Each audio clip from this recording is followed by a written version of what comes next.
And joining me is a guest from Tehran, Professor Foad Izadi. He is an associate professor at the University of Tehran. Thank you so much, Professor Izadi, for joining me. What is the current situation? Is this a major warning sign for the regime to implement reforms? The current situation is stable. In Tehran, for the last 4 nights, we haven't had any riots. The riots started as peaceful demonstrations about 2 weeks ago. We had some merchants who had difficulty with foreign currency fluctuations. The demonstrations were peaceful. The police was taking care of the demonstrators.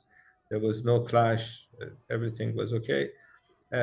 Then we had this organized opposition, the monarchists, the supporters of the former Shah of Iran, started doing a regime change operation. This was a joint Israeli venture. The Shah's son visited Israel 2 times in the last year. And this is not the analysis we have here. We had Mike Pompeo, the former CIA director, the former Secretary of State, sending New Year's greetings to Mossad agents. This is a quote from his tweet. Mossad agents walking alongside demonstrators. We had the former defense minister of Israel, Gilad, saying the same thing. Jerusalem Post, many Israeli media outlets gloating about the idea of Mossad operating in Iran. And we even had one Channel 14, Israeli Channel 14 expert saying that they are shooting at the supporters of the government. And they did. This is a true fact.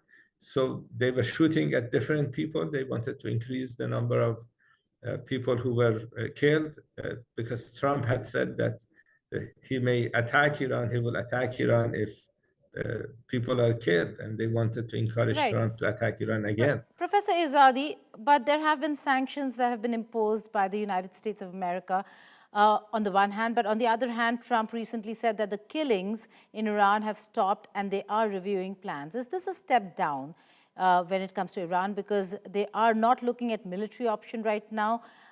Should they look at a military option that could turn quite disastrous for Iran, for America? Yes, it's going to be disastrous for Iran. It's also going to be disastrous for the United States. Last time in June, when the US attacked Iran, Iran was surprised because the attacks came in the middle of negotiations. And today, no one is going to be surprised. I think the Iranian leaders have decided to hit back hard. I think at least 500 American soldiers will be killed if the US attacks Iran. They have about 50,000 soldiers in this part of the world, 10 bases in the Middle East. And I think all of them, or most of them, will be hit if the US decides to attack Iran. The reason Trump changed his mind was because he realized that the regime change operation failed, and he realized by attacking Iran, the cost to the United States is going to be quite severe. Right. Professor Izadi, Iran has never been colonized, but is this an existential threat for the regime itself?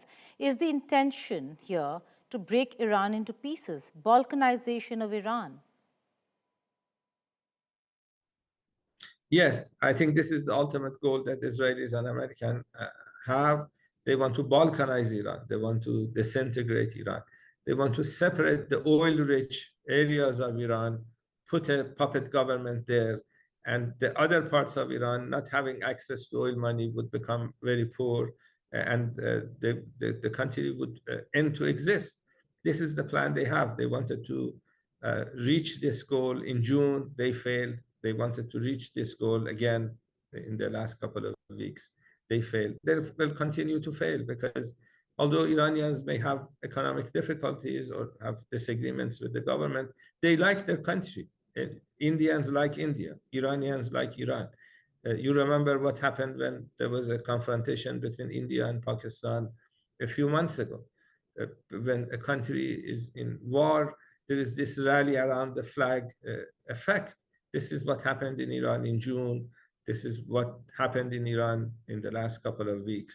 If Americans think they can end a civilization that is 7,000 years old, a country with the history of 249 years wants to end a civilization that is 7,000 years old, that's a foolish idea. It's not going to happen. Professor Izadi, thank you so much for joining us here on India Today Global. Indeed, a pleasure. We'll try keep coming back to you to get a sense of what's happening in Iran.